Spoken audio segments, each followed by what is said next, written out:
Hello, everyone. Welcome to another episode of Eyes On. I'm Andy Milburn, and so we don't make this a kind of stunted introduction, which I already have. Jason, unfortunately, isn't with us today. We have our esteemed presenter, manager, boss, guru, D. Tarkos, and the man that actually everyone has tuned in to see, the famous Alex Hollings. And Alex, we already have been talking about this topic and spoiling it, but I'm going to turn over to you to talk about kinetic diplomacy. Awesome. Well, kinetic diplomacy is probably a term that's been used by others, but as far as I know, I was the first one to start using it a lot back in 2017, with the idea being that it's sort of the other side of the coin of gray zone operations or hybrid warfare, so hybrid warfare or gray zone operations are military actions that sort of fall short of an impetus to war, right? The whole idea being that now that we have such a high bar for open conflict with nuclear powers, especially, we can do a lot of stuff prior to that, which is something bad actor nations like Russia and China have taken a lot of advantage of. Kinetic diplomacy is sort of the other side of that coin. It's using conventional military power to send a message, but without the intention of escalating to open war. Often even with a de-escalating message, or at least intentionally designed to provide an off-ramp away from open conflict, but while still sending a very clear message, often multiple messages to different audiences. You've got a domestic message you're sending to your audience, and then you've got sort of an international message, especially one that you're sending to your adversarial audience. And that's really what we saw play out between Israel and Iran in these past few weeks. Yeah, I was going to say that, when you think about it, kinetic diplomacy, I mean, we don't call it that, but we already integrate kinetic diplomacy into all of our military plans, and we call them flexible deterrent options. Essentially that is it, non-escalatory strikes to send a message. But yeah, please go ahead and talk about the attack that Iran launched on Israel on the 13th, right, of this month, and then the counterattack, but mostly what it means and why it was conducted and what next.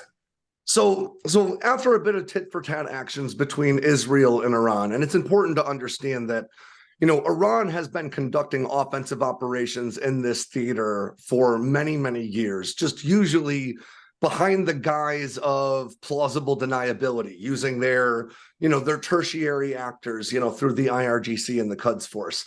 But this was notable because Iran actually launched this offensive against Israeli targets from inside Iranian borders. And they used a variety of munitions, ranging from pretty inexpensive drones that might run 50 grand a piece, up through really high-end weapon systems that cost multiple millions of dollars a pop. And the idea genuinely was to send a message. It was meant to be that we can send, and this is a bit of conjecture here, but it was meant to be that we can send a variety of munitions, some very high-end, some very low-end. We have the volume to potentially overwhelm some of your air defense capabilities, and we have some systems that can penetrate your integrated air defenses. Unfortunately for Iran, the United States and coalition forces in that area, in the region, really wiped the floor with this offensive. The intent that Iran had was never to significantly strategically reduce the amount of combat power Israel had in theater, because that would prompt an escalatory response. The intent was to send a message that we can strike targets in your territory. The fact that it failed, the fact that 99% of these munitions were intercepted en route, really sort of took some of the fang out of that message. But it is important to remember that at the end of the day, the goal here was not war. The goal was to tell Israel and any other politically aligned nations in theater that we're willing to use force in our military technology. We're resolute in our defensive posture, but also to send a message to that domestic audience who Iran has been radicalizing by saying, the West is the bad guy, Israel and the United States are this evil partnership. We need to act. And they need to satiate the calls for action by, again, launching this offensive. And then we saw with Israel's response, which, there was a lot of concern about how will Israel respond, because Iran's response was. Yeah, I'm Alex, sorry. before we talk about Israel, you brought up a number of really good points there, and I know that that will we'll get going on the Israeli counterattack. But I want to ask you a couple of things that have come up in subsequent discussions. So, we talk about the breakdown of the mix, right? The attack, and unusually, when I say unusually, but compared to, for instance, Russian attacks in Ukraine, there was an unusually high number of cruise missiles and ballistic missiles in that mix. Typically, you throw in the majority of drones, right, to kind of overwhelm and distract and blah, blah, blah, and you throw in a few nuggets. But in this case, it was like a 50-50 mix. And a high density of more expensive, more capable systems thrown in with the drones, which were Shahed 131s, 136s. Although there were a few of those supposedly used for the first time, jet-powered variants. So it's kind of an R&D effort here. Absolutely. Throw out some figures for you either to say, hey, that's bullshit, or but really for kind of interpretation. So you have 170 or so drones, right? By the way, these figures could be off, but probably not by a magnitude of a lot, because they align with IDF estimates, UK estimates. I'm not sure I've seen one from the US, but also knowledgeable bloggers. But 170 drones, 30 cruise missiles, 120 ballistic missiles. And so the interesting aspect of this too, and here's my question: you have the drones and the cruise missiles, right? And they're launched. The drones are going to take 5 to 6 hours, and there's this like Tetris. What was that 80s game that we all used to play in the pub? Not you guys, you too little, but Tetris, Pac-Man, right? It was like Pac-Man. They were going to launch, and the drones and cruise missiles came across Iraq and Jordan. Number of them intercepted by fighter intercepts, US and reportedly Jordan, and a Patriot battery in Iraq was involved. But while that was happening, or at some point, 120 ballistic missiles, as you know, different trajectory, different, but not synchronized, not synchronized with the other attack. Very, any thoughts about why that happened? I would argue that was a mistake. I mean, again, without being able to peer directly into Iran's strategic planning. Sure, we're all speculating here. We're allowed to. The idea behind launching a multifaceted attack like this, where you're going to use ballistic missiles, you're going to use cruise missiles, and you're going to use a mix of lower end to mid to higher end drones. The idea really is to saturate the integrated air defenses of the defending nation. What a lot of people may not realize is that air defense is never a sure thing. Anytime that you're trying to defend against targets in the air, it's a bit of a gamble, even if they're subsonic cruise missiles that, everybody's afraid of hypersonic weapons. Cruise missiles at low speeds can be just as, if not more dangerous when launched in a coordinated and well-timed attack. So the reason you would launch a mix like this is, A, to overwhelm those defenses. Get your defensive systems that are looking for high altitude threats like ballistic missiles are busy. Your defenses that are focused on low altitude threats like drones and some cruise missiles are busy. The idea is to reach a saturation point where even if you have 100% intercept rate, which is all but impossible, you're still going to end up with weapons that get through because you've saturated those defenses and you've confused them. So by not coordinating the attack, you sort of eliminated the possibility for that to happen. And I think my theory on that would be that Iran thought that some of their higher end weapons, that this was really their first operational use, they assumed those were going to walk through.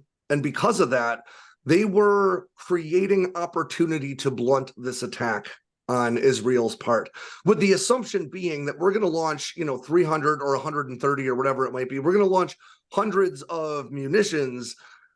The majority of them may not get through or may not find their targets. Our high-end ones, which we have carefully chosen the targets for, will get through. They will create some kind of a strategic impact that's going to force Israel to think twice about messing with us in the future. But again, with the ultimate goal of not escalating the conflict, but sending a real message. Sending a message. We can penetrate your airspace at any time. Very Exactly. importantly, to a global audience. I think the Iranian regime, even the Iranian regime, realized that they were on thin ice with their own domestic audience. But yeah, we can do this. I was going to comment too. Bad luck, Yeah. That whole thing about overwhelming and deliberately not overwhelming is fascinating. Of course, Israel has a great advantage in this sense, that it's a small area, but I mean that it's well covered by three-tier air defense in a way that you could never do with Ukraine, with Arrow, David Sling, and Iron Dome. And hardware requirements alone, it would be all but impossible to do it. And so penetrating, if they really wanted to overwhelm them, they would have had Hezbollah weigh in. That's the key component here. Yes. I mean, that really would have had Israel facing a serious threat, a massive deluge because of rockets. Most of those weapons came from Iran. It provided opportunity to mount an intercept. Whereas you're 100% right. If the intention had been to escalate to open war, we would have seen attacks coming from multiple directions, from proxy forces aligned with Iran as well as from Iran. And the fact that we didn't see that really sort of points to motive. So there's there's so much interesting stuff here that you don't have to be a ballistic missile nerd or a droney, just interested in warfare. I mean, so for a start, the Arrow 3, which is the latest version of the Israeli, the long-range ballistic missile interceptor, equivalent to our SM-3, I think, the U.S. Naval's SM-3.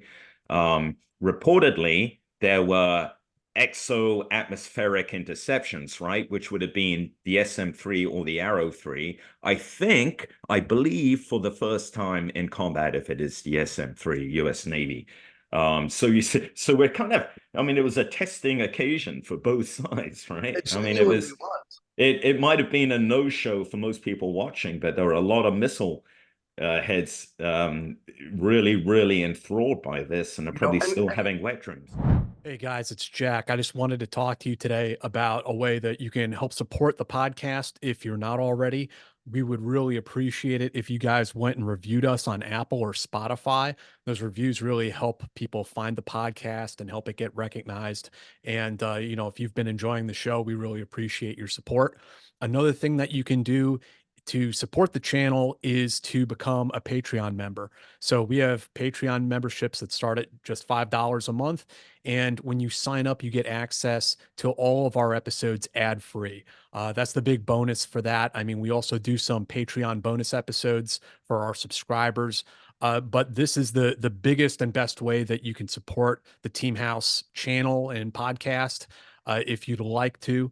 And we really appreciate that. So go and check us out at patreon.com/theteamhouse.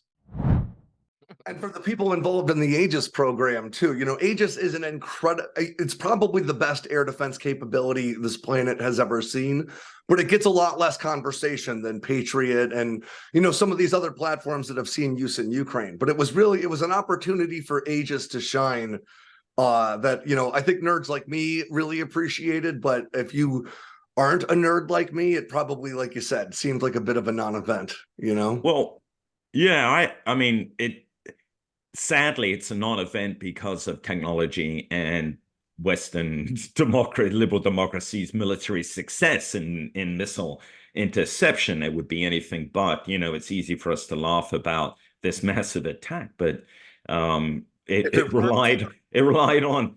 Just to give you, this, Alex, but just to give you an example. So you take the drones alone, 170 launched. The U.S. only intercepted 80.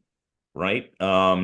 Okay, yes, Shahads, but even with that warning and everything, the US intercepted only 80 using mostly attack aircraft. The Brits and the French intercepted an unknown number. The Jordanians say dozens, so let's say 2 or 3 dozen. Um, but that's not 100% interception rate.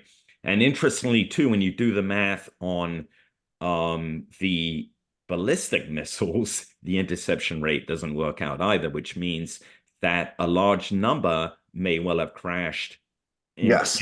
in route, that a failure, so the Iranian, there was a sense perhaps of testing here too. Which isn't shocking. I think that because the reason these ballistic missiles and some of the higher end cruise missiles were used was meant to be a demonstration of Iranian technological capability. They wanted to say, look, we've worked out the literal rocket science to place these weapons on target at long range. A ballistic missile really is in many ways an orbital rocket, right? Which is the reason why we've seen these exoatmospheric intercepts.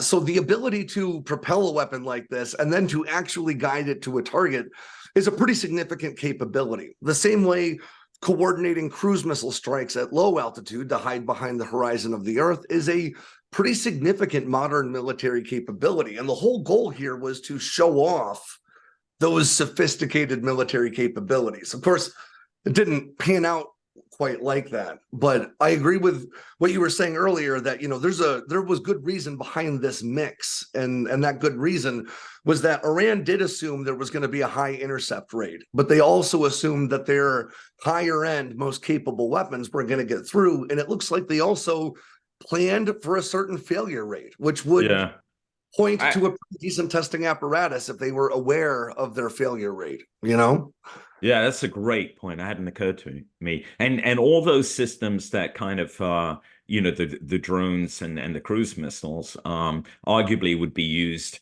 in a real war from from closer at hand, from Exactly. Lebanon, where there was less flight time, and combined with just a thing about ballistic missiles. So I remember we started off with learning about the Shahab 3, which I believe was North Korean, right? And it was what Iran had, but it had it was not very accurate. It had like a CEP of 2 clicks.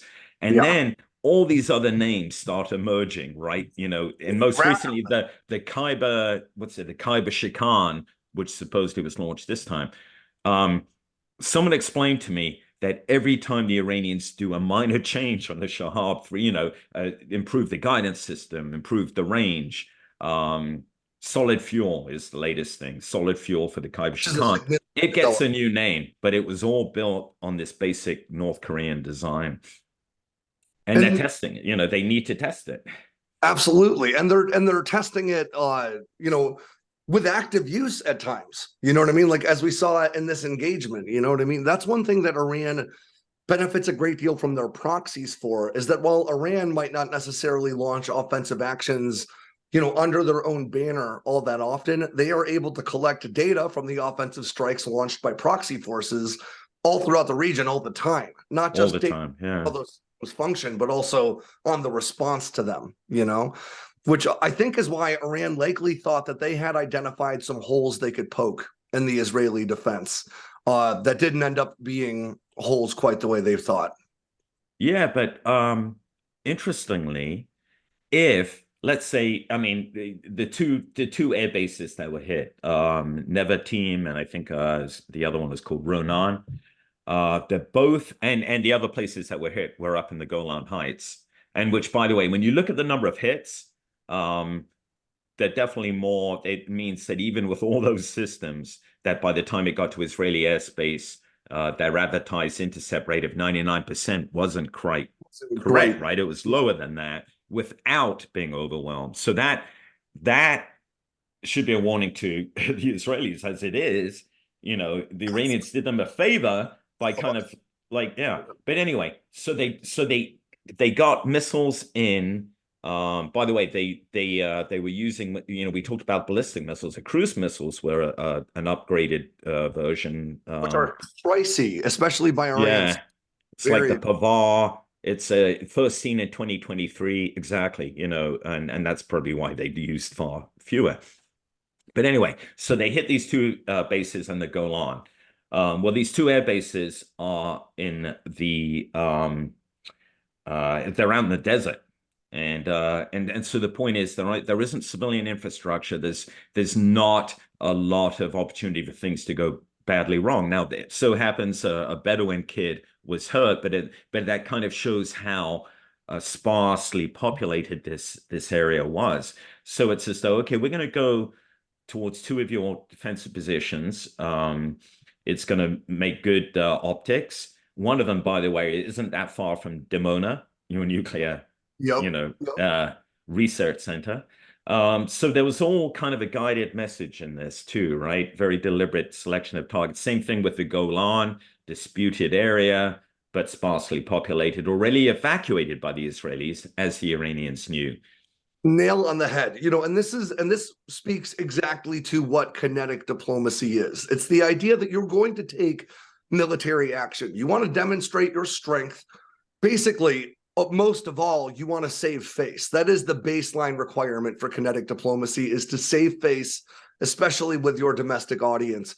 But sometimes, you're escalating a bit beyond that. You want to make a statement, but you have to make sure that that statement that you make doesn't come at such a high cost that domestically, but a big part of kinetic diplomacy is recognizing that your adversary has domestic political needs, right? So if Iran had launched a strike that made a significant impact on Israeli civilian infrastructure, or there was a massive loss of life, either civilian or military, or if Iran had managed to compromise, a great deal of Israeli combat capacity in the region, there would be a political outcry and a leadership outcry from within Israel to retaliate with a larger offensive strike.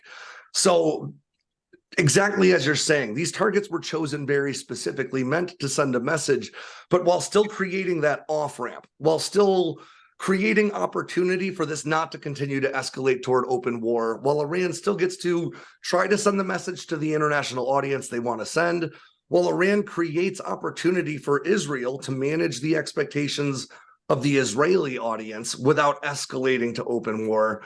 It's a multiple and arguably it was a win-win. Iran looked good to its global and domestic audience. At the same time, the attack strengthened Israel's hand diplomatically. It was an expensive attack. But there were deliberate decisions made according to the rules not to escalate to the war. And I think, I hate to sound like a nerd, but I am one. You think back to the book that was required reading for us as officers in the Marines, Guns of August, right? How the beginning of the First World War, how the First World War started. And there was a 6-week period where it didn't matter what the leaders said or did, the mechanisms of war were rolling, right? Yes. The mobilization process was such, with trains, telegrams, that once you started it on both sides, it was hard to stop. And there's a supposedly the Kaiser said to Moltke at some point, "Hey, listen, we need to de-escalate." And Moltke said, "Hey, sir, it's already too late. Yeah, we're going to war." And this was weeks before it actually started. But now, you have these rules and these off ramps that we should all be grateful for, right? They take the place of the constraints of the Cold War, and viewed through a political lens, as you pointed out. From Iran's perspective, we talked about Israel's hand being strengthened diplomatically and eyes being averted from the debacle in Gaza. Did I say about what's happening in Gaza? But from Iranian perspective, it showed off new technology, penetrated Israeli air defense, hit key targets, no civilians. It was a great demonstration to the world, and worth all the resources. No, and you raise another great point. There is the idea here that this idea of kinetic diplomacy, the idea that you can use military actions this way, is a fairly recent development, in large part because of the ways that we can communicate with one another now, and how we can sort of stave off those mechanisms of war to the last possible minute with the way society is sort of built now. Though I do have concerns about the way that we as a media tend to cover these events, almost like wishful thinking. Like, this World War III, it's finally here, you know, and we create narrative opportunity for things to escalate through our discourse. But that's Alex, you know, we all get our news according to our inclinations and personalities. So the crisisists will always look for those sites that say we're at World War III. But what I liked about this was all the good, was the moderate stuff, you know, the explanations on social media and in the media. But maybe that's because I'm looking for it. I need to just be focusing less on the negative. And if I look for the people doing a good job, I'll probably find them. Instead of my eyes always twitching, you know. So now we're going to transition to discussion of the Iranian counterattack. By the way, you know, I've talked. I can't believe I messed this up. So I caused a furor about a month ago when I talked about Baruch Goldstein, who opened fire in the Cave of the Patriarchs in 1993, I think, killing 29 Palestinians, wounding worshippers, wounding another 100 before he was beaten to death. All right, got all the facts out there. Okay. Anyway, why is he coming up in this discussion? Because again, Ben-Gvir, who is, I've got to get this right, Yoav Galan is the defense minister, Ben-Gvir is the national security minister of security. He had a picture of Baruch Goldstein on his wall. Ben-Gvir is the guy who, right after the attack, said, "Hey, is that all you got?" You know, and the Iranians picked that up as an example of arrogance. And even reportedly Netanyahu slapped Ben-Gvir's wrist for that. You know, but it was like, dude, you don't understand the rules of the game. But it was like, within this cabinet, there was one guy, let's go. You know, it's like, shut up.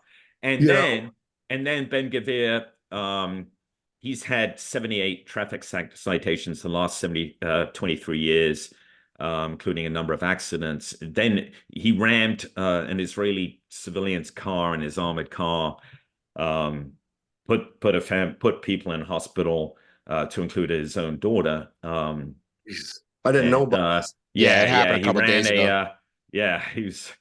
He apparently ran a red light, and he does this, not, you know, 78 citations. He's the law unto himself, but that took him out of the picture, fortunately. You know, it was almost as though Mossad had stuck something, or Shin had stuck something in his.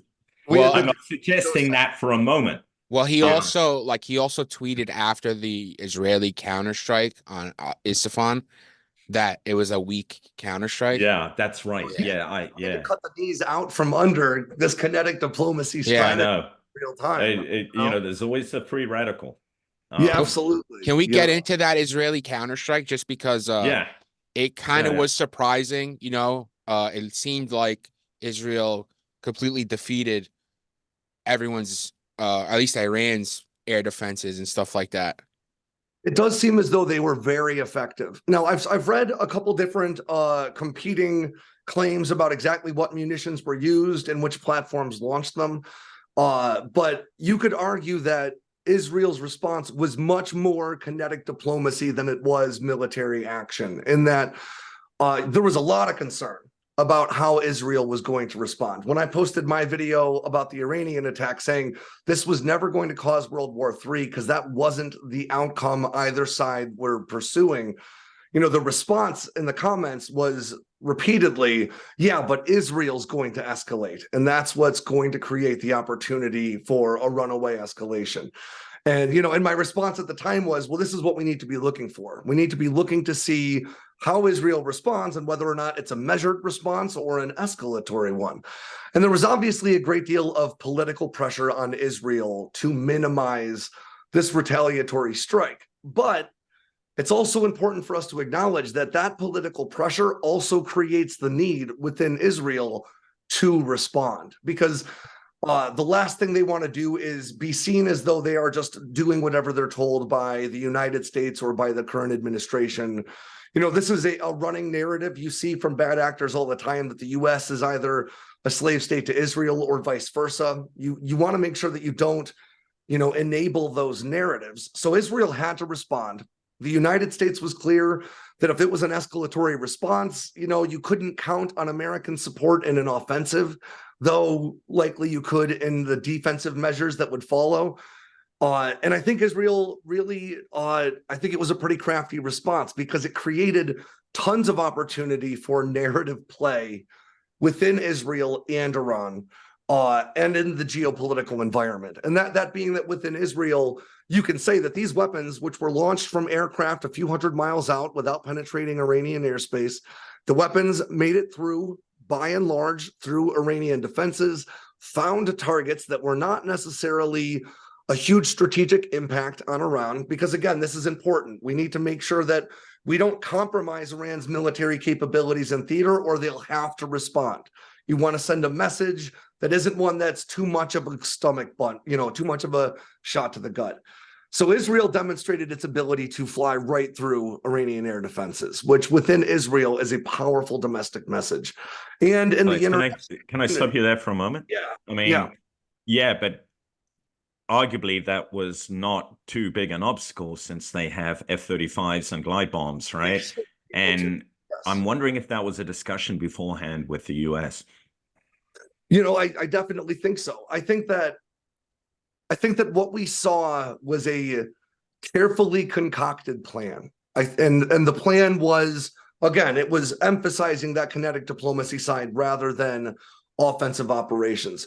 You raise a great point, Andy, that I don't think everybody necessarily will appreciate, and that's that for all the money that Iran does invest into defense, Iran does not have anything that can really stand up to the F-35, the broad capability suite that it's got. I'm not even just talking about F-35s delivering ordnance.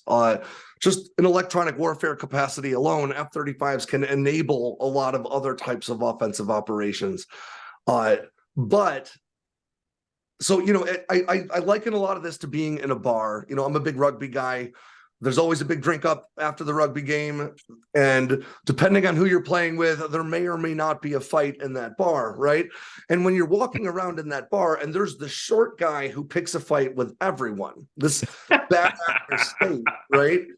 When he shoves you, yes, you could take him outside and beat the crap out of this guy, but you have nothing to gain from that, right? But you also don't want to shrink away from that, that conflict. You don't want to look as though you're soft and then let the next guy come and shove you too. So you need to make a bit of a show of puffing out your chest. You need to demonstrate your resolute strength in defense in a way that gets him to back down, but still gives him the opportunity to not be embarrassed. Because if he's embarrassed, you're going to fight, and that's what we saw here. We saw, Iran was that short guy who came up and puffed his chest out and shoved Israel. And Israel could have taken Iran out back and beaten the living crap out of them. But doing that would have created nothing but more problems. So instead, we saw a puffed out chest response. Even the counterattack was controversial. Famously Biden said, "Look, take the win." But Netanyahu, as you pointed out, his political survival depends on support from the extreme right. And that is why you have nutters like Ben-Gvir in his cabinet. Everyone knows he's a nutter. Unfortunately, he's involved for internal, external security, which is a fairly big portfolio to put in the hands of a nutter. But sort of the danger of but Ben-Gvir is useful for us to kind of explain the mentality of the people that Netanyahu has to please. Yes. We talk about this is going to be controversial. We talk about Islamic fundamentalists. We need to talk too about Christian and Jewish fundamentalist extremists, because they exist, right? Yeah. Radicalized. Anyway, this is not my take, but people with radicalized beliefs have more in common with one another than they do with the religion that they fall under. They understand each other. That's, you know, that's the weird thing about this. Ben-Gvir, you know, I mean, his background is he's from Iraq. But what I'm saying is he does understand this mentality and has bought into it, and it's a very Middle Eastern approach, not as we in the United States would want, you know, the views of a Western liberal democracy. And we like to think that when we give F-35s and bombs like that, they're going to be used in accordance with with those sort of values and views. This raises a question that I was asked last week on whether or not, when the United States sells F-35s to partner nations, if the F-35s have like a secret code that the U.S. can type in to activate. Yeah. Working. You know, it's like what D uses on his car with the breathalyzer. Yeah, but it's like, yeah, you know, you put in your country code and you get certain capabilities. You know, and so as far as, and you know, I've spoken to a few F-35 pilots about this. That isn't true, though. There are very clear ways to sort of turn off a nation's ability to operate their F-35s in the long term. You know, basically withhold sustainment. But the problem with doing that, you know, Israel represents a good example of this, is that if the United States really didn't want Israel to use its F-35s, the implications of sort of preventing them from using them extend way further than U.S.-Israel relations. Yeah. We're talking about a $1 trillion program. Right. You were going to lose customers. We're talking about FMS. I mean, we're talking about the whole ethos behind FMS. Exactly. You know? It's there is some very deep-seated policy. It's a complicated, messy situation to consider, you know. But here's how, you know, here's how I would think that the Israelis are looking at this and how they're selling it, how Netanyahu can sell it, certainly to his more right-wing components of his cabinet. Those targets in Iran, again, weren't selected at random. You know, Natanz, right? I mean, the Natanz province, which is also home, of course, to, you know, we think the Iranian weaponization, nuclear. I've got to be careful. I say that uranium enrichment and possible weaponization. Yeah. It's where the centrifuges are and all that. It's the so yeah, they didn't plink near where the, you know, the actual site is, but they did reportedly hit an ADA system on an airbase, which is and this is coming from the Israelis, and it's not, you know, it's not official. So but reportedly they took out, it was an S-300 system, which was subsequently removed by the Iranians, which would explain why so little damage was shown. But again, a message. Hey, what was that air system doing there? And, you know, obviously it was part of the coverage for IADS to protect the nuclear site. Yep. And the point was, we can take any one of these systems out. We can take them all out at any time. And an S-300 is a higher end system too. I mean, it's obviously not the highest end Russian air defense system, but it is a higher end expensive platform. So that sends, again, I think people, you know, obviously not you, but I think a lot of folks don't appreciate how complex air defense is and what a difficult undertaking it is, and how expensive these platforms that we use for air defense really can be. And the S-300 is a great, I mean, you know, the S-300 in many ways is sort of the Russian equivalent to Patriot, though the S-400 uses the same Nebo-M, you know, radar array, but it has better anti-ballistic capabilities. But these are, you know, Russia's top tier air defense systems. The S-300 and S-400 have something like a 70% component overlap. So Iran demonstrating that they could walk right through the S-300 without any trouble is a big message. It's a big message to Iran and to the international community. And to Russia. Yes. Who is, you know, undoubtedly pondering. I mean, Russia's already agreed to upgrade a number of the Iranian systems that it can. And most US systems, remember, were originally US, so Russia can't do that, but it can really help Iran with its anti-air defense system. And that is one of Israel's biggest fears. Yeah, and because again, I think that we do have a bad habit in the West. We tend to either think of Russian air defense systems as impenetrable or junk, and they are neither. No air defense system is impenetrable, and Russian air defense capabilities are pretty capable. I would argue that Patriot is more capable at this point, but only in the right circumstances. The fact of the matter is the S-300 and the S-400 are top tier air defense systems. They're not, nothing's going to stop everything. But they don't have the counter stealth capabilities that Russian guys online might like to claim, but they certainly are capable. And look what they've done for Ukraine. I mean, exactly. It's been S-300. I mean, originally the first 7-8 months of the war, it was all S-300s. Absolutely. You know, and I think that this speaks to a problem that Russia is having, where because Russia has focused so much on foreign weapons sales and up-talking all of their military capabilities, the Su-57 is a pretty easy example of this. The Su-57 is hands down the least capable fifth-generation fighter on the planet. However, had Russia brought this platform to market as the most capable fourth-generation fighter, it would be seen as a very competent platform. But because Russia is always sort of trying to outkick their coverage in terms of claims, and they're dishonest about their testing regime and the capability set these platforms have, we tend to overcompensate in one direction or the other. And you're 100% right. Russian air defense capabilities may not be these impenetrable bubbles that they're presented as online sometimes, but the last thing that Israel wants is for Iran's integrated air defense capabilities to continue to improve.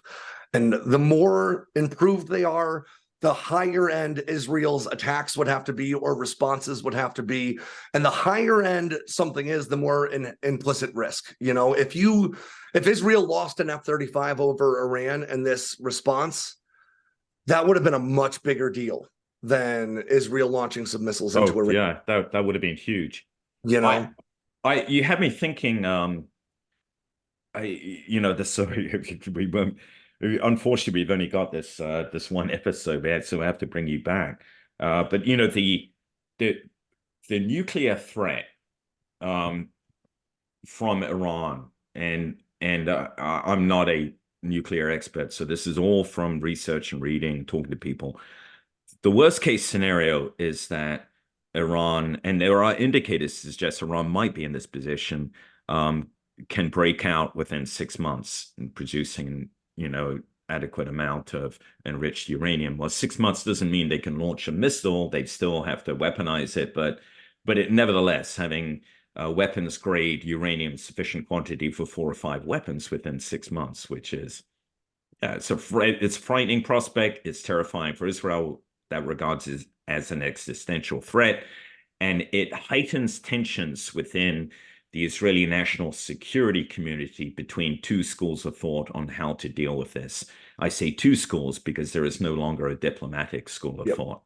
So the two schools of thought are, hey, let's do more of the same, just continuously disrupting their efforts. You'll notice that, you know, Iranian nuclear scientists tend to have a very short lifespan. That's, you know, no surprise there, a Mossad operation involving, again, indigenous, you know, Iranian Jews who can blend in. Very, very, except for one attack that was an automated gun. The other attacks were very not low tech, which, you know, but very skillfully carried out, you know, signs of a sophisticated intelligence organization. The Mossad has learned a lot from their mistakes. They've had some horrendous mistakes in the Middle East, to include that one recently in UAE, where they had a bunch of agents rolled up with foreign passports. And anyway, so they don't always do things smoothly, but in Iran, it's been particularly useful. So anyway, back to non-tech, you know, low tech. They just, and I'm just recounting this because I think it's an interesting story. Like sticky bombs that they attach to cars from motorcycles in heavy traffic. You know, I mean, perfect, almost the perfect way in a congested place like Tehran to take someone out and then disappear. Absolutely. Okay, and then Stuxnet, you know, the cyber efforts. There are the Israeli Special Forces Unit, Maglan, specifically is focused on Iranian mission, inserting guys there and taking things out with long range precisions. I mean, with precision strike weapons from inside Iran. So there's all this kind of gray zone stuff, and then there is the lobby that's no, we need to fucking do what we did to the Syrians in whenever it was 2006, the Iraqis in 1981, and that is destroy their reactor. The only way they can do that. I think that U.S. weapons. We see a lot of this mentality is not all that dissimilar. Obviously, the politics, the overarching politics are, but the mentality within military planners and leaders seems to be not too dissimilar from the United States in the Cold War in the 60s, especially. The 50s and 60s, where we saw World War III as an inevitability. So rather than later in the Cold War and today, where American foreign policy is predicated largely on deterrence, which is sort of that one mentality you speak to, this idea that we'll keep doing what we're doing, we will deter this conflict, which some people, especially hardliners, tend to see as kicking the can down the road. They go, all you're doing is making this a problem we have to deal with in 5 years or 10 years, or that my kids have to deal with. But the bright side to that kicking the can down the road deterrent model is that you can outlast your adversary. The United States did this, with the Soviet Union. I honestly think that in a lot of ways that is China's current plan towards the United States. Is they're not the long game. Yeah, they're not escalating toward open war. They're playing the long game where they are betting on themselves to outlast American efforts to sort of be their political and cultural counterweight, And so the deterrent strategy is a long game with no necessarily positive outcome, which is, I would argue that long game is easier for autocrats who aren't going to change power. All of the power of their state is isolated within them, so they don't need to worry about political support. But within a democracy, that deterrent game is not as popular because you may have a new leader, in office in a few years with a completely different strategy. That is a really good point. I hadn't thought about that. So the head of Mossad was removed by Netanyahu, I want to say back in, it's about 6 years ago, right? And reportedly, of course, not in the paper, but reportedly, it was over this difference of opinion. And it plays exactly what you see. You've got a long-standing head of Mossad who's been there through a couple of administrations at least. And then you've got a political leader who's also long-standing. But he wants to get a quick big bang, hey, especially if he is just being humiliated in one of the biggest in the most humiliating and egregious highest casualty attack in Israel in its history. He's on watch for that. And I think that especially when it comes to figures like Netanyahu, there's that other element we need to you always need to consider the leader saving face as a part of that domestic communication piece of the puzzle. Iran being a good example, they obviously need to have a message to their domestic audience, especially their hardliner audience. But when we talk about that, sometimes we lose sight of what you're talking about right now, is that it's not just about the government saving face. It is often about the specific figurehead. We do talk about this in regard to Russia, where we go, any opportunity to end the conflict with Ukraine has to end with something Putin can color as a victory. Otherwise this will be the Cuban Missile Crisis of his administration. After this, he will be, a figurehead until he's gone, but his perceived strength and capability will be gone, and that's something you have to worry about in autocratic states, but very much in democracies where we're always campaigning for our next election, and because of that, it's sort of like the corporate model of you need quarter over quarter wins in order to be popular enough to win the next election. Whereas you're dealing with, bad actor states that don't have any of those concerns. They're just playing the long. But nevertheless, so a positive, I don't know. I mean, I'm not by no means going to provide any defense of the Iranian regime, but I'm saying at least there's a rational calculus, right? Yes. Here.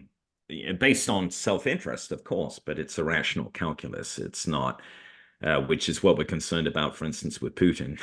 Yes. Yeah.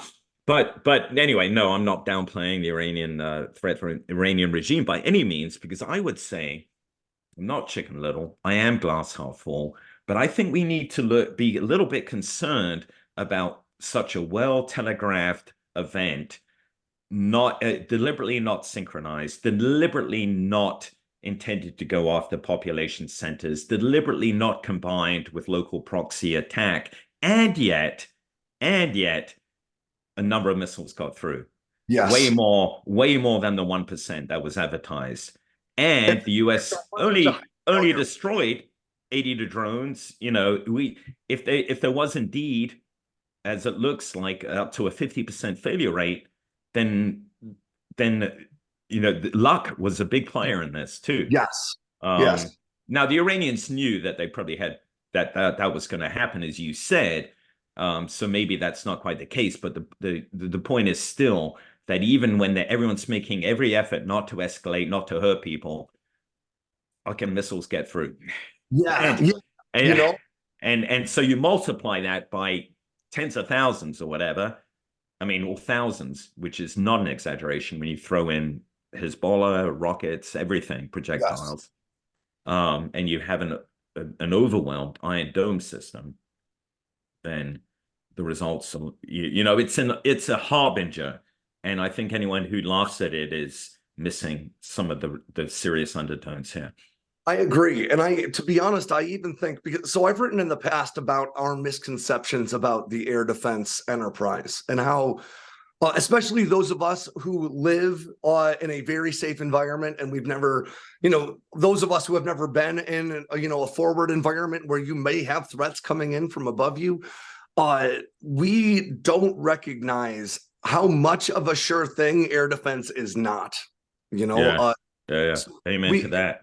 We tend to talk about, you know, so if a Kinzhal gets through anywhere in Ukraine, we go Patriot failed. You know, that's not how air defense works. If anything, every successful intercept, in my opinion, is something that you pump your fist for.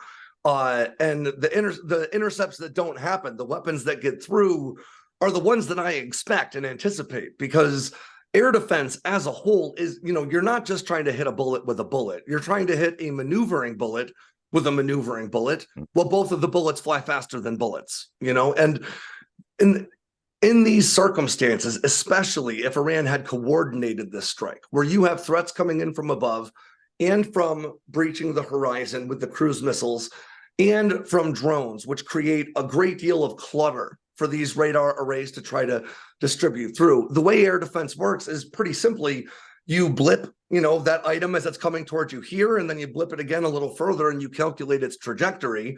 You determine what its forward trajectory will be from there, and you launch an interceptor to further along that course.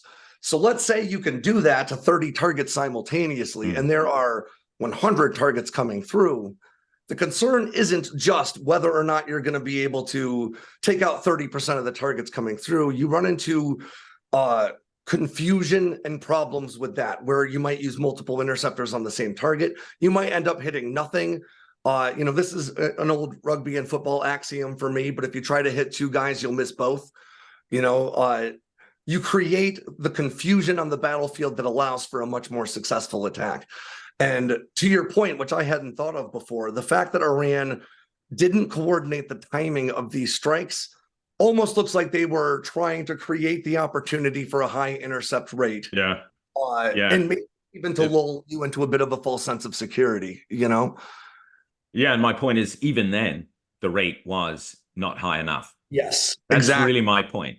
It's not high enough, because if those missiles that got through had been aimed at Tel Aviv, yes, it would have been a different story. We know why they weren't, blah, blah, blah. But one day they might, right? And you know, when people ask why South Korea or the United States don't take more of an aggressive stance on North Korea, this is part of the reason, is that people don't realize that North Korea's, you know, artillery mountain right near the border with Seoul in range may be a very old school, old fashioned approach to warfare. It doesn't change the amount of damage they could wreak they could reap if given the opportunity and pushed into that position. You don't need an F-35 basically to, lay an immense amount of destruction upon your adversary, especially in close quarters like this. But, to speak to that air defense thing, if you were to launch a strike just like Iran launched from that same range against the United States, we wouldn't stop much of it. Yeah. But, when I talk about Israel having an advantage of their defense, that it's a small country, that's a serious disadvantage when it comes to air defense being penetrated, because your critical infrastructure. And I would put critical infrastructure into three components here. One is, and very specific, one is their nuclear research station. The other is a massive chemical plant in Haifa. And the third is simply, you name it, highly built up population centers. Yes. That is critical infrastructure in Israel, because human life, the life of their civilians, of course, civilian life is important in Western democracy, but in Israel, it is, it's part of their survival. It's all meshed into their national identity. So you are going after their critical infrastructure, sadly, by hitting that, these, and you just, I've commented on the show before. I've been going to Israel since 1981, and I've watched it grow up. I mean, Tel Aviv is skyscraper land now, and you've seen a lot of these towns. Beersheba, any Israeli town now is full of these massive tower blocks that were built to accommodate, Russia, the various surges of immigration, and they are incredibly vulnerable. Yes, 100%. And again, we have to think about what happens when you strike a target like that too, because let's say, and this brings me to the other element of kinetic diplomacy, which is that inherent risk. There's always the risk of escalation when you start sparring with an adversary state, even if you're trying to launch a limited strike, even if you're making very calculated choices about the targets that you're going to send these things after, there's always the risk that you miscalculated and something's going to go wrong. If one of these weapons, if one of these ballistic missiles had struck an apartment building like that, and killed, let's say, 1,000 people, Israel would have to respond with a larger escalation of offensive force. Within Israel, Netanyahu wouldn't be able to survive the political upheaval, especially from the most radical in his cabinet and in his, sort of voting populace.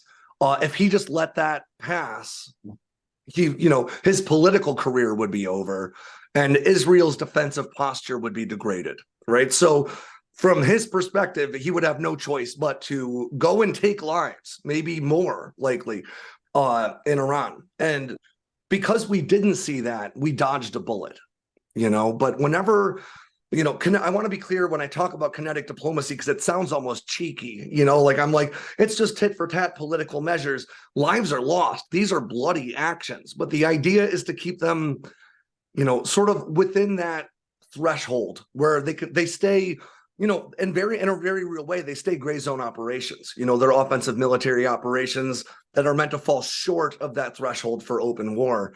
And, we're really kind of pushing the bounds of what we would consider that. But in a real way, it is that, as long as you don't hit one of those skyscrapers, as long as you don't hit one of those apartment buildings, as long as you don't hit a nuclear enrichment facility, as long as you don't hit a target that is so strategically valuable or politically valuable that you force, an escalation. Sorry, go on, Alex. Well, I was just saying, and we're fortunate that it didn't go that way. Amen to everything you said about air defense. Just hard to understate its importance in modern warfare at every level. And I'd like to say, go on. Whenever we talk about this air defense challenge, the first thing people say is lasers, and lasers aren't going to solve the problem for us. Lasers are a very effective means of defending against mortars and rockets, things like that. But lasers aren't going to save us from ballistic missiles or even cruise missiles for a long time, if ever. Lasers are not going to save us from hypersonic weapons either.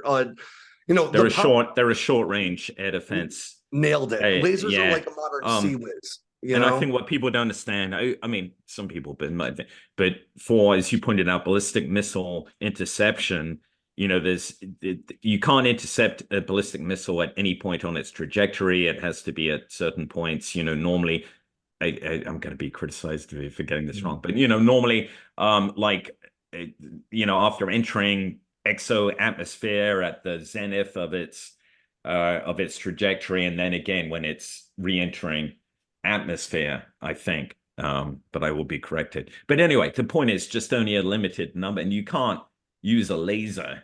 And if you do use a laser, it doesn't give you any advantage over it. Yeah. So, short range air defense against drone swarms, yes, lasers, but they're not a.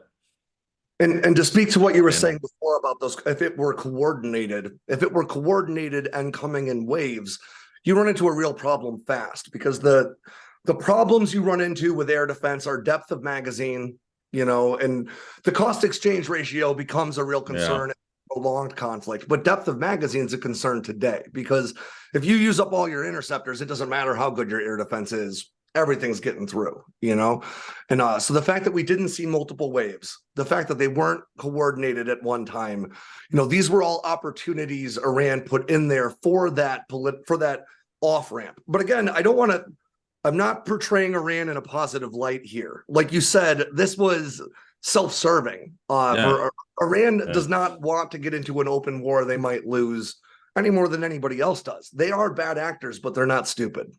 Certainly not. They're very frighteningly rational at times. So big proponent of everything that we have talked about, having been, sadly, unfortunate coincidence, but maybe not, in the first Ukrainian city to be hit by Iranian drones when it was hit by drones in October of 22.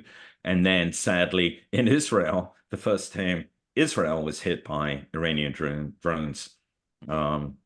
That's wild. Actually, looking back, I was in Isfahan first time it was hit by Iraqis in the War of the Cities in October of 87. No, 86. When I ever meet, so I'm a magnet.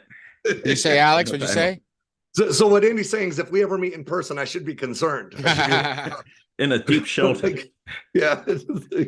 Alex, where can everybody find you? Sandboxx News, AirPower on Sandboxx News' YouTube channel. I'm going to put all the links in the description, so check them out there. Anything else? You can find all my written work on sandboxnews.com. That's Sandboxx with 2 X's. And you can find my, me talking to the camera on YouTube at the Sandboxx channel, and on my TikTok, if you're still using that app for as long as it exists. I've got a pretty big following on there, so I'm sticking around at Alex Hollings 52. And Andy, of course, your book, When the Tempest Gathers, award-winning book. Congratulations again. I haven't please buy it, guys. It's incredible. It's a really good book. I haven't read it yet. I'm gonna have to fix this. Oh, Alex. Yeah, please. And then do an episode on it. You got it. I'd love to get that audience. Yeah. Like and subscribe. If you're listening to us on audio, rate and review at 5 stars. That really helps the channel out as well. Patreon.com/theteamhouse. YouTube is crushing our soul. So we're trying to get support wherever we can. And thanks, guys. Yeah, hey, everyone. Alex, super having you again. And and hopefully you'll come back. I'd love to. It's always really enjoyable. Yeah, best part of my day. I'd love to come back. All right, everyone. See you in a few days.